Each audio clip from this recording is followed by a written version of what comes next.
Hey,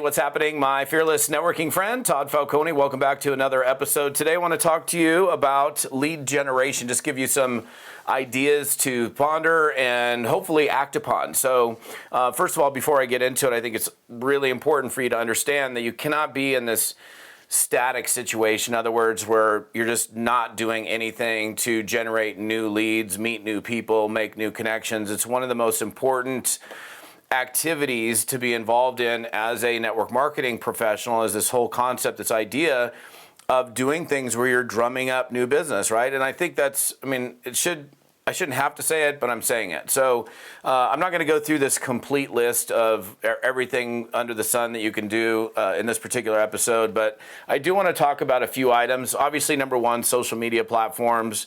But I also want to say this, some people aren't on social media. So the good news is, can you build a business and can you generate leads without being on a social media platform? The answer is yes. In fact, I had a conversation a few weeks ago with a woman who, very successful corporate person, getting involved in network marketing. And unfortunately, the organization, the company that she's with, all they do is social media. All they do is teach social media. So they have no even application of building a business outside of social media, so she couldn't do that deal. So, it's good to have a well-rounded approach, obviously. So, social media, Instagram, Facebook, Twitter, whatever. I'm not going to list all of them, but, that's obviously a great place to make new connections. You probably already know that because you're on social media. But the one thing I'll say about that is this, that if you're, and this is really look, if you're dialed in on social media, this particular section of what I'm talking about probably does not, it's not your thing, but the rest of it will be. But for somebody who's like, hey man, I've never really done, or I don't have a big social media game. I'm not an influencer. I don't have a big following. I'm barely on social media.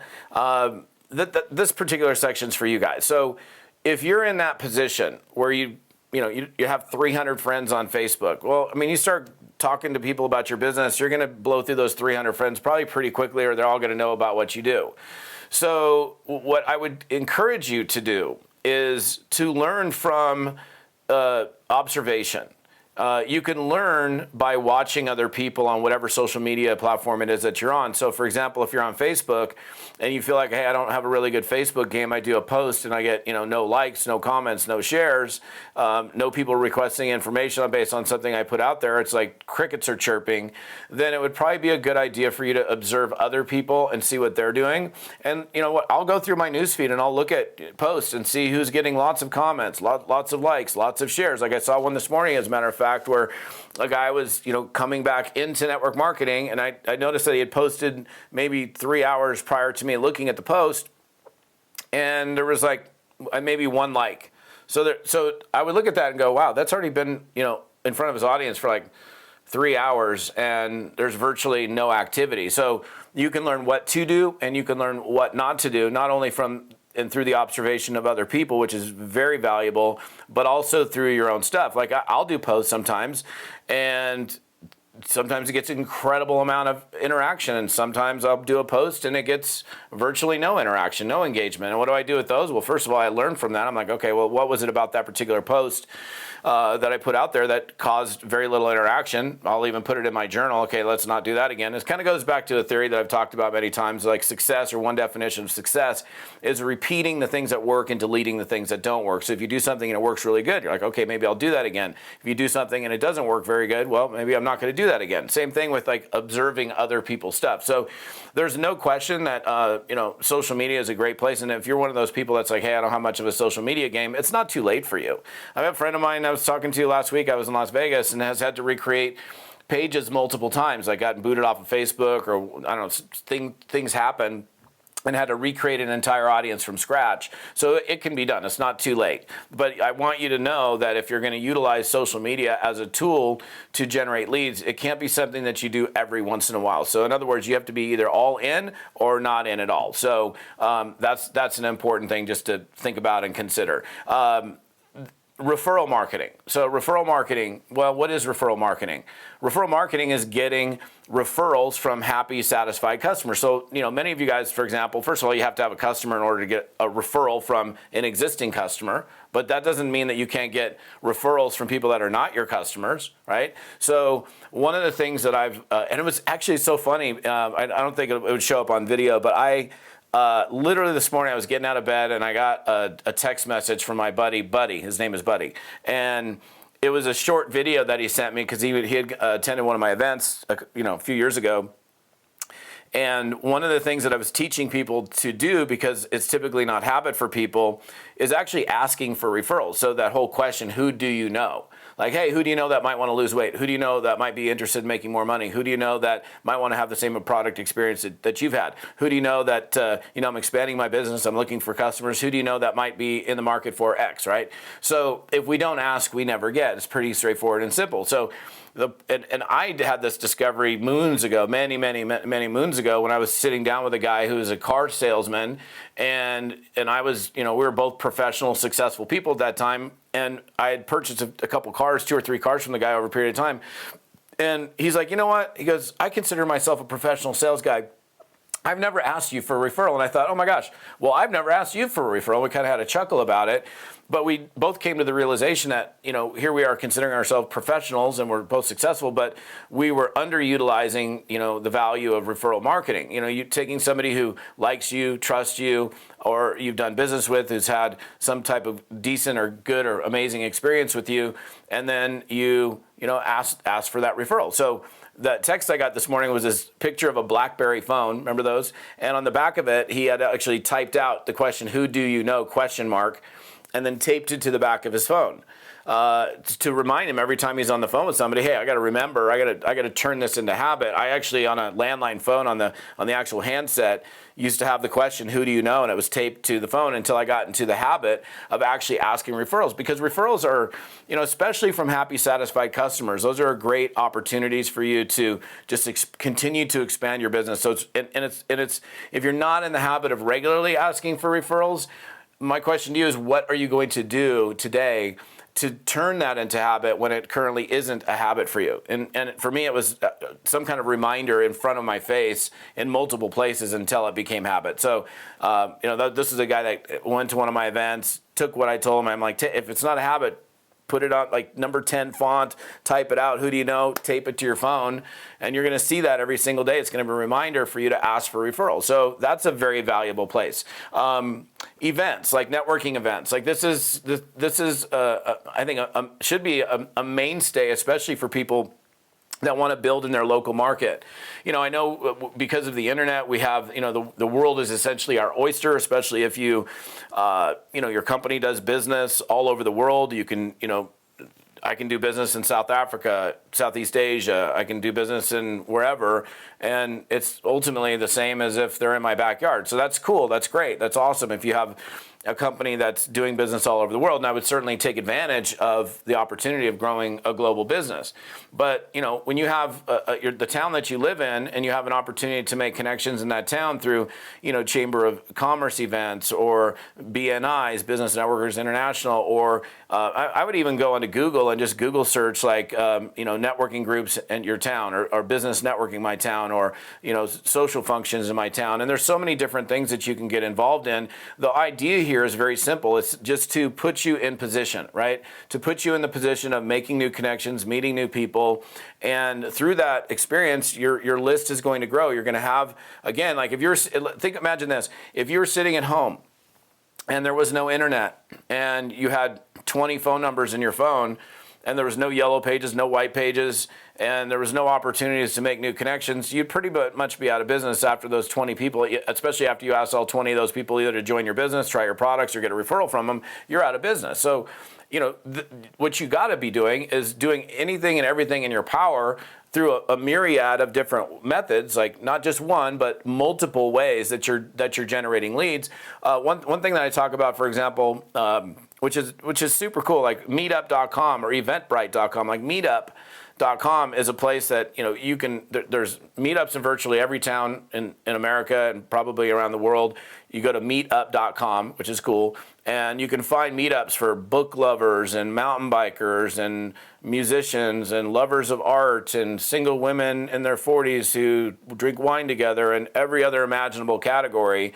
And you find something, and here's the thing, generally speaking, about networking online and offline. You find a group, like let's say it's an actual group, right? A networking, physical networking group, and you get involved in a group in something that either A, you have like a really big interest in, a big desire in, it's like interesting to you, you're curious about, it's like something you want to learn more about, or something that maybe you have a high degree of expertise in. So it could put you in a more of an authority position in those types of networking opportunities.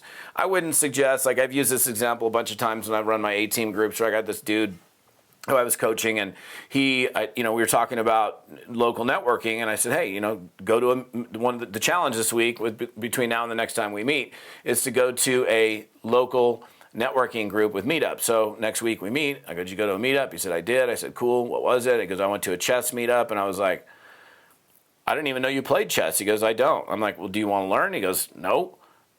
I go, was it fun? He goes, not at all. I'm like, well, why would you go to a chess meetup when you have no interest in it? He's like, I don't know. I was like, I just went to a meetup. And I was like, okay, well, the guy didn't get the message completely. So I think it's important that, that you do something that, again, you're either interested in, you're curious about, or you have a degree of expertise in. And, and the thing about that is, like, when you network around something that you really have a legitimate interest in, it actually becomes fun. So it doesn't have to be, just so you know, when it comes to lead generation, it doesn't have to be, or making new connections, we can call it lead generation, making new connections, expanding your list, however we want to define it.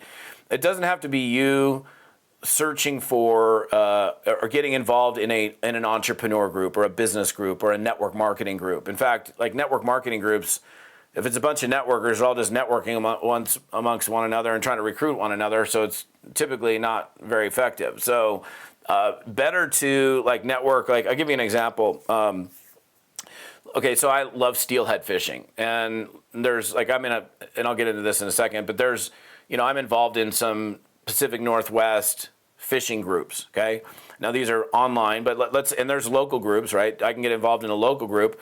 Well, Todd, why would I want to do that for network marketing? Well, one thing that you all have in common is you all love steelhead fishing. So it's an easy conversation starter. And what always happens when you're around a group of people that you're getting to know? What do you do? Where are you from? Blah, blah, blah.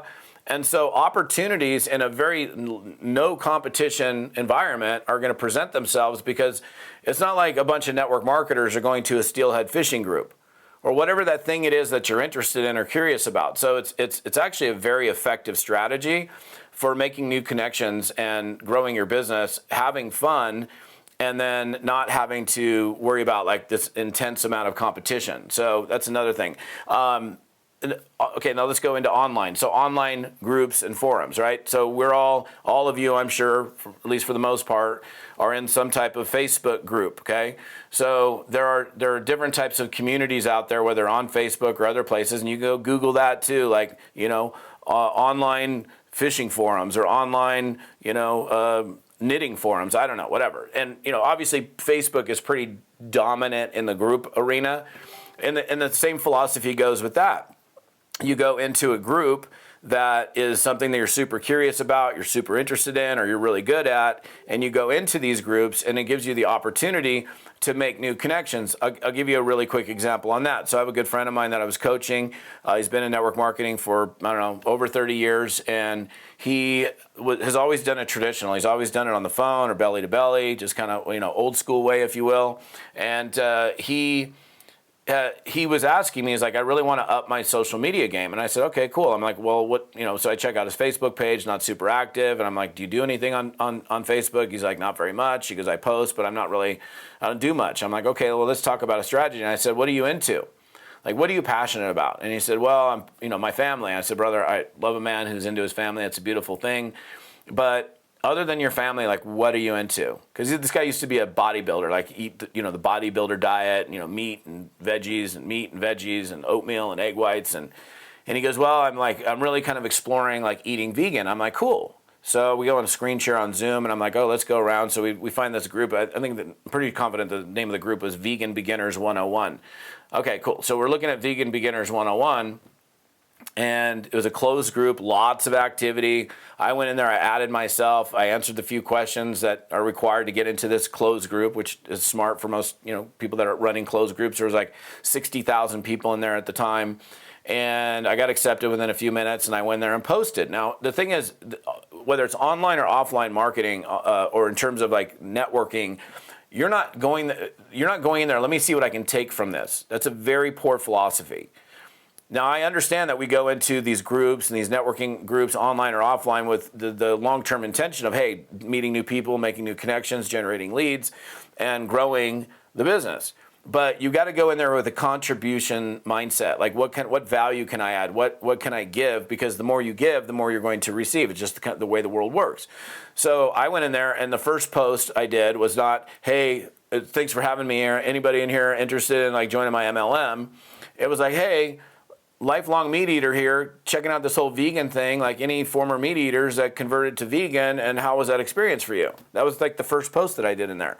And like, it was like within, hours, it was, 100 comments. Within a couple days, it was a couple hundred comments. It was all sorts of valuable stuff. And I'm like, see, I go check this out. Now people are in there, and you're this curious guy who's like wanting to know, and look at all the engagement. And what happens when you go into groups?